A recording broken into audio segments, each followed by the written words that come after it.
So that is one of the most important lessons na I can impart to anyone na gustong maging negosyante. Your business is para yung girlfriend yan, yung magiging pinaka-demanding na girlfriend na magkaroon ka sa buong buhay mo. Okay? It will need your time. It will need your dedication. Yes. At ang masaklap dyan, pag nagselos yan, kumukuha ng pera. We believe that every person should have a shot at being an entrepreneur. So in this podcast, we will be sharing tips and strategies that we give to our own clients, as well as discuss real-life topics that pertain to certain industries and businesses. This is Mentorship Monday. Welcome to episode 2 of Mentorship Mondays. Today's episode is entitled Your Entrepreneurial Journey. So in this podcast, we have RP, Ryan, and Chris with you today.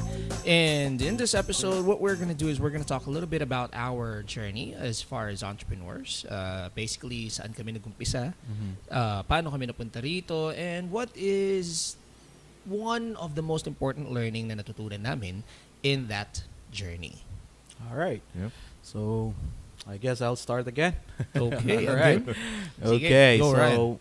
well, my journey or entrepreneurial journey started 2012 or 13.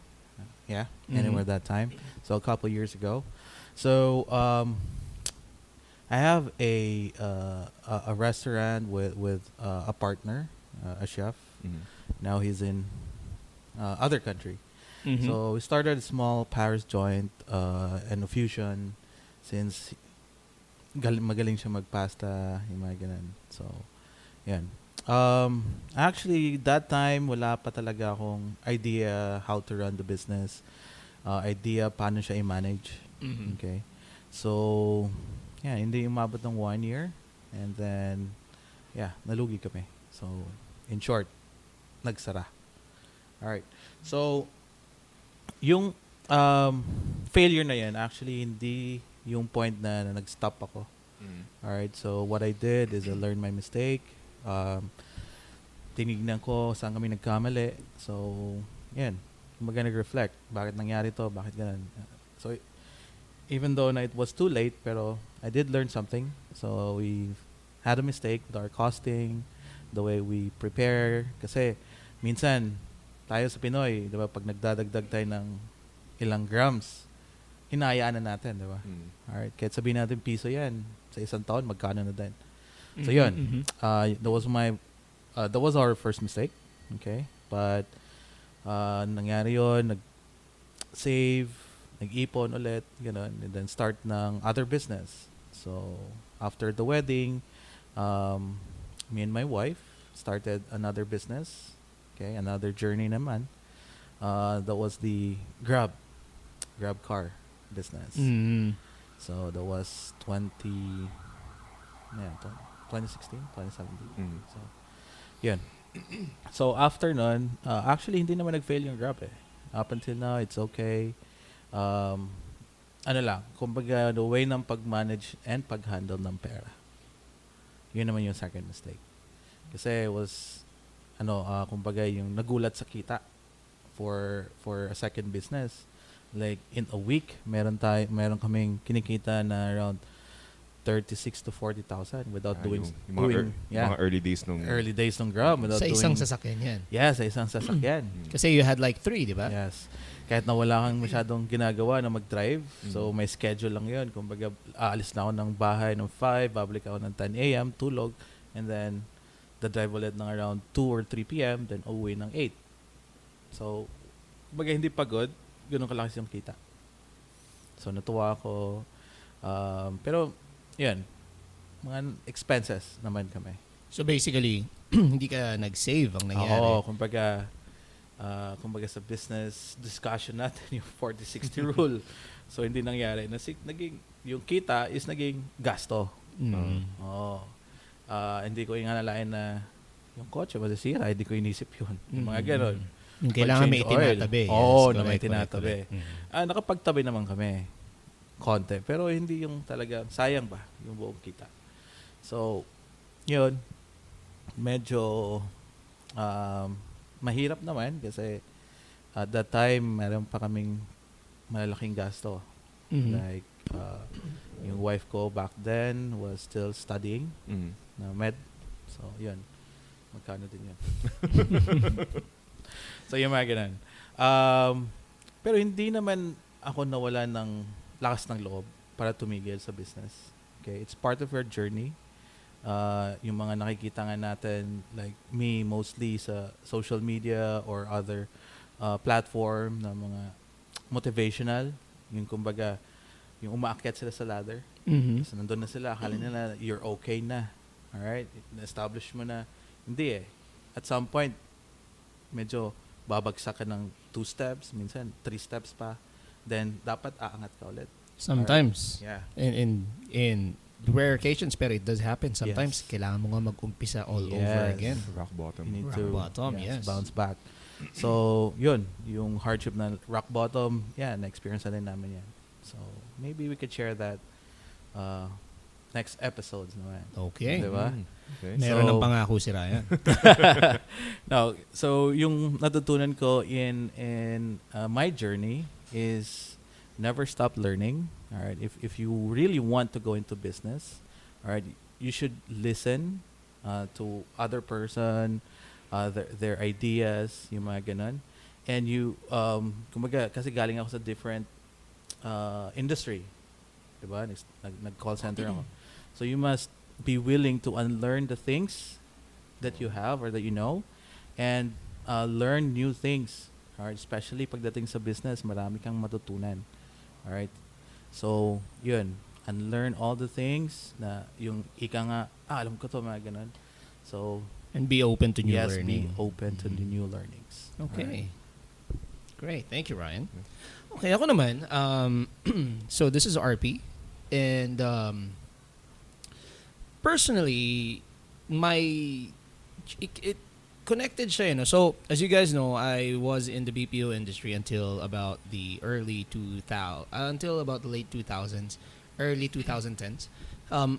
What happened was, in the company that I was in, the boss na I was looking up to, unfortunately passed away. So I mentioned this in the last podcast. Unfortunately, nag-pass away. So medyo nawalan ako ng gana sa mag-work. And I figured this would be the best time siguro na if I want to be, kasi at that time, syempre lahat naman tayong goal natin, if I save up enough money, I'm gonna try and be an entrepreneur. Ganyan naman halos lahat ng tao. So I figured this would be the best time for me to try and do that. Okay, pero wala akong alam. Hindi ko alam kung ano yung gagawin ko kasi again, wala naman akong background as far as business is concerned. Both my parents, entrepreneurs, pero ang alam ko lang ay kung ano yung nakikita ko sa kanila. As far as yung talagang ikaw mo magmamanage, wala pa akong alam dyan. So, one day, one of my closest friends back then, Ferdy, nakita ko siya, nagbukas siya ng siomai food cart. Oh, Okay. uso pa yung siomai. Uso pa dati yun. Siomai dati, diba? Siomai, yes sir. Sorry. Uso pa dati yun. So, ang nangyari, visit namin and I was, impressed to say the least nung panahon na yun. Nakita ko na, and then kinuwet niya sa akin na on a daily basis, kumikita sila anywhere from 3,000 to 5,000. So, I figured, 3,000 to 5,000, if mamumultiply ko yung dalawa tatlo, that's like 10,000 to 15,000 a day. Yeah, Okay. that will translate to anywhere from 300 to, syempre, simple math math pa lang wala pang alam. 300 to 400,000 a month. Hindi ko pa na-realize na hindi lahat ng araw, gano'n, wala pa yung mga ganyan. So, without really doing much consideration, other than asking my wife, syempre the only permission I needed back then was her permission. So I asked her, Han, okay lang ba na I quit my job and I start a business na. I have a business idea, maganda to, si Ferdy's doing well, blah, blah, blah, blah. Alam mo yung traditional how we think. Yeah. Okay, so she said yes kasi my wife is very supportive, as you guys know. So she said yes and we started. Well, I started with one branch. Okay, the first branch, you know this. Yeah. This was by the side of Benilde, very close to Lasal. Okay, and like a stone throw away mula sa tambayan natin ng college. Yeah. Katapat ba nung kung saan ako nakatira dati? Katapat ng dorm ni Chris. Okay, along Leong Ginto. I started a siomai food cart there called the Better Siomai. Okay. Okay, so ganon. So I started there. The first branch, it was doing really well. Okay, as a matter of fact, I was extremely glad kasi bumibenta kami 5,000, 7,000 on a good night, 10,000. So nagugulat ako. Wow, this is better than I expected. Okay. This is it. Oo, so ang ginawa Better ko, show, my God. buong ipon ko, better show, my God. Buong ipon ko ang ginawa ko, sinugal ko agad-agad. And just like a month after na nakita ko yun, nagbukas ako, additional 2 branches agad. 3 branches agad. So after a month, meron ako agad 4 na branches, sabay-sabay. Okay, I was trying to recreate the same thing yung ginawa ko ron, but in different locations. Okay. So, after the first few months, okay siya. But then slowly, actually hindi nga slowly, mabilis eh. Little by little, nakita ko, yung branch 2, 3, and 4 was not doing as well as si branch 1. Okay, so nakikita ko si branch 2, 3, and 4, ang laki ng ibinabagsak ng sales. To the point na minsan, maswerte ng mag 1,000 pesos. So in short, nagne-negative. Isang araw. Isang araw, yes. So, I started to look into it and dun ko na-realize yung mga bagay na hindi ko pa alam din. Okay? Kasi like what you said earlier, yung failure, it is a big deal in terms of you learning as an entrepreneur. Ang laking bagay nun. Yeah. Dun ko nakita yung difference ng, like for example, in branch 1 kasi, it's worth noting, na ang tao ko dyan is si Aji. Okay, so if you guys follow us, si Aji is the now manager of one of my other companies and is the overall boss of most of my companies. She reports directly to me. So she is now one of my managers overall. Pero back then, she was in Tagalog, yung tindera ng shop na yon. So si Aji, since she is, ika nga masinop, nababantayan niya na maigi yung branch na yon. And kasi since ako, taga dyan ako sa area na yan, lagi ko napupuntahan yon. Literally, araw-araw, nandoon ako. To the point na minsan, ako mismo tumatao.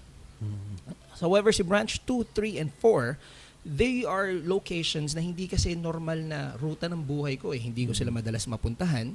So, with that, unfortunately, I came across my very first problem in the business world.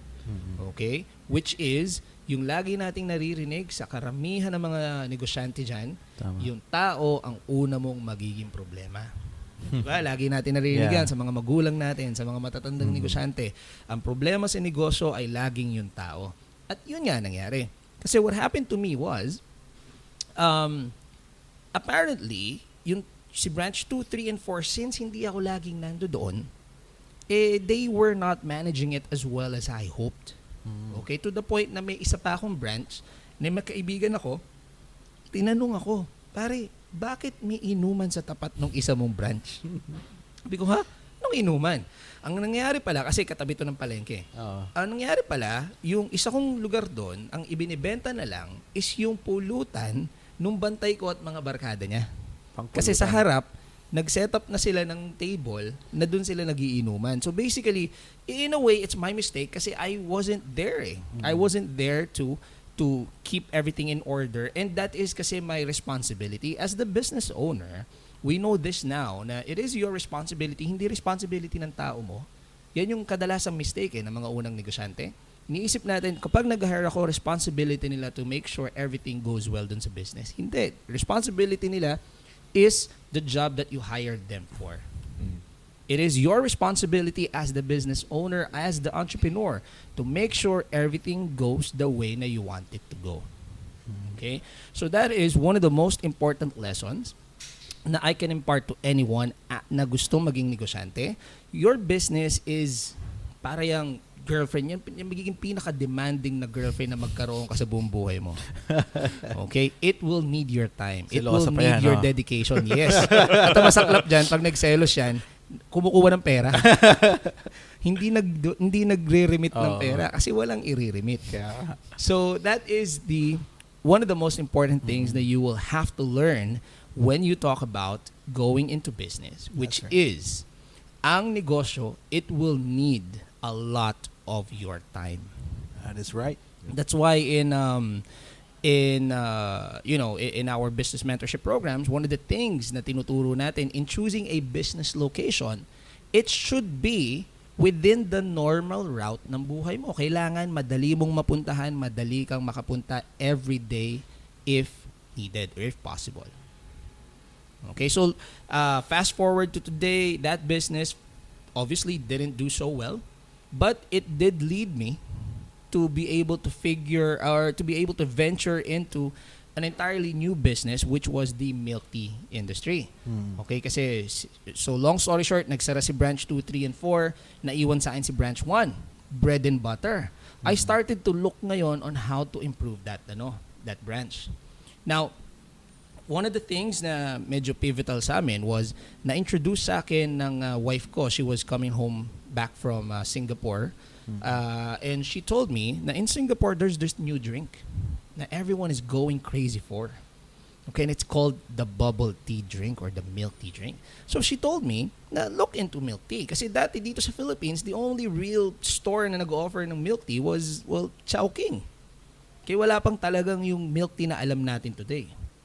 Okay, so I looked into it, I researched it, and the more I saw the business, the more I got excited kasi I got to see how the potential of it. And as you know, yung first wave ng milk tea here in the Philippines, I have happened to be very fortunate to have ridden that wave. And as they say, the rest is history. Okay, so ayun. And again, just to go back to what I said earlier, another important thing na you can learn from what happened to me in that journey is that in this case, yung pagiging inexperienced ko, I can also say na nakatulong eh. Okay, kasi had I seen all these problems agad-agad, kung hindi ko na-realize na kasi dati nasa utak ko lang, magbukas akong ganyan, kikita yan, period. I may have not been given the chance na to evolve into a better entrepreneur, a better person, because I would have not faced any of those problems. Kasi makikita ko, ay, ang hirap pala. Ayoko na lang magbukas ng ibang branch. Stick na lang ako rito sa isa. Okay, but because nangyari yun, na-force ako, kasi naubos yung pera ko naubos ang ipon ko. Na-force ako into one branch. I was given the opportunity ngayon na diskartehan ng todo, ibigay yung buong laman ng utak ko kung paano ko pagagandahin yan, and sa awa naman ng Diyos, it led me to greater things.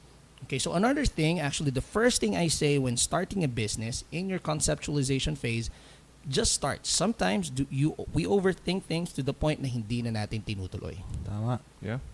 Okay, so there. That's my entrepreneurial journey in a nutshell. Yeah, and I think also there are some opportunities that you will only get if you actually put yourself in the situation itself. Yes, right? and hindi lang some, a lot. There are a lot of opportunities na makukuha mo lang, in your words, if you don't put yourself in that situation. Yes. Yeah. I Kasi think you are forced eh.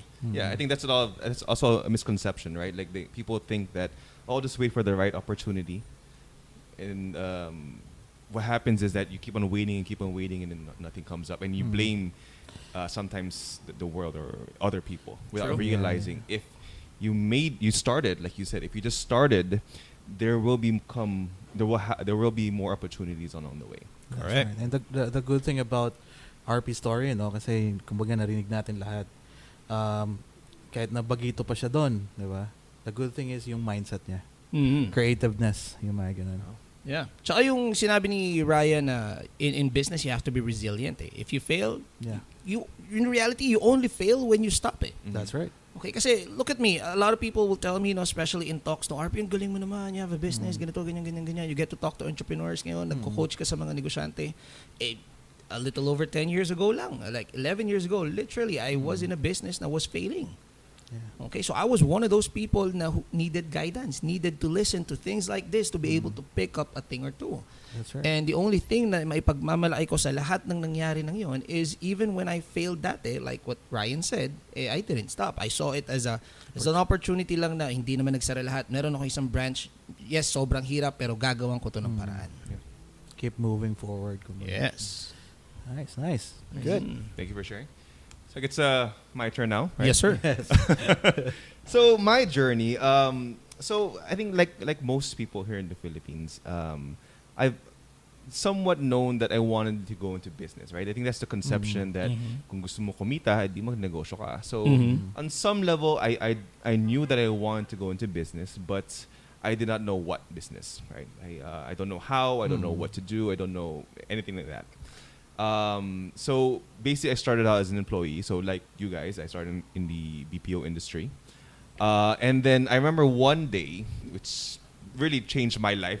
So see, RP smiling because he knows the story already. So one day, I'm taking a call, and then I think I'm taking the call, and I looked the next computer, and I see someone using this app. And then What kind of app is that? it's a discount app. Okay, it's a discount app. And I remember thinking to myself, you know what? I can do that, but even better. Right? So I get excited about the idea. I think about how I can do it better, all the features I can give, all the value I can give. And then somewhere along the way, I realized I have a golden idea. I have an idea, okay, that will make me earn billions. Wow. Okay? Like dollars or pesos? Yes, dollars, exactly. I had an idea. Take note, hindi millions. Billions. Yes. I Top had- 1% agad sa Well, if you're gonna dream big, right? So, yeah. so I thought this idea will give me billions of dollars. I think I had dreams about I'm gonna the first billionaire in the self-made, some of that. I have visions of that. Anyway, so when I had this idea, I assessed my own capabilities, and I understood that if I started that business now, I will more than likely fail in that business. So what I have to do is, in the coming weeks or coming months, I have to do everything I can to increase my chances of winning, or to make myself better, so that when I do start that business, I am as fully equipped as possible. Okay. So I got obsessed with this idea. I remember I had a problem with how the app's gonna run. I would sleep on it, and as soon as I wake up, the first thing I think about is, I have a solution. So this was like a 3 years maybe. I was that obsessed with it. And then I remember it got to a point where I didn't want to share my ideas to anyone because Baka nakawin. they might steal it. Because Baka I don't iba want pa- anyone else to make billions. I want me to make billions. So, Baka iba yung maging bilyonaryo. so anyway, but I knew that from my friends, I knew that one of the friends that I can talk to about was RP. So I kind of trusted him because I knew he won't steal my idea. So so I told him about it. I remember telling him, nandun pa si Wenny. It was So lunchtime. It was lunchtime. And I said, RP, I have this great idea. I want you to listen. I want you to tell me what you think. And then I went through the pitch. I told him the whole idea. And then I remember looking at him and then waiting for like a wow response, right? It did not come. Ano yung mukha niya? Let me give you an idea. Uh, I thought it sucked. I hated every part of the idea. but I did love one thing. ano? I love na I was seeing, kasi Chris is one of my closest friends. Okay. I love that I am seeing na Chris, one of my closest friends, is thinking about business. Okay? Kasi in our age bracket, nasa sa ano kami? Nasa sa medyo, how should I say it? Weird way na the people na we grew up with, there are those na nakikita ko na nagninegosyo na, there are those na nakikita ko na uumpisa na ng pamilya, then there are those na alang ginawa kundi maglaro pa rin ng may it be games, basketball, computer, whatever, yung mga ganon. And see, Chris was in that area and he was already thinking about starting his own business. So ako personally, I was excited for that part. Okay, but the idea, Right, business idea. that was totally different. Yeah. So that's basically what happened. And then, although of course, now I didn't continue with the idea. However, when I self-reflected on all the skills I need to have, so skills like marketing, sales, the business operations, and so on. Since I knew then that I needed to know that, I still went through the process of building those kind of skills, and I'm able to use that now. Right, I'm able to use that now in our business on a day-to-day Yes. basis. So, yeah, I think it was a Great. good idea.